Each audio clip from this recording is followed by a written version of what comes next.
But what of the other regional powers and their commitment to the refugee crisis? Well, with me in the studio is Her Royal Highness Princess Lamia bint Majed Saud Al Saud, who is involved in a major campaign called Tweet for Heat, which distributes winter supplies to refugee camps across Europe. Your Royal Highness, thank you very much for joining us on the programme. Obviously, the winter is particularly harsh. What precisely are you doing with this campaign?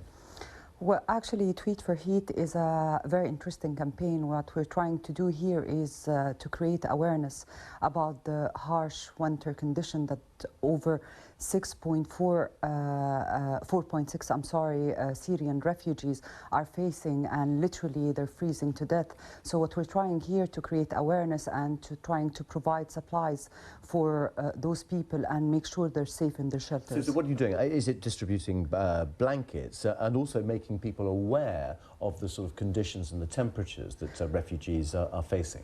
Our campaign, which we call it Tweet for Heat, we tried by this campaign is make it easier to people to interact and to get a glimpse of the disaster those people are living in. So we dissected the campaign to two platforms, Twitter, which is the social media platform that literally you can have it on your mobile, get notified daily with the changing level of temperature. And just explain how you're doing that. So you've got I think a certain number of families who are wearing heat monitoring devices. So you can literally tweet in, yes, and see how temperatures are falling. Well, they're not wearing it. We're actually setting it on the tents. We're very curious and we're very keen to keep those refugees safe. So okay, because there has been criticism, hasn't there, of Gulf states. None of the Gulf states are actually signed up to the UN Geneva Convention on Refugees. Do you think the Gulf states are doing enough when you look at the burden, for example, on Jordan, on Lebanon, and indeed on Turkey? Okay, let me give you an answer about my country.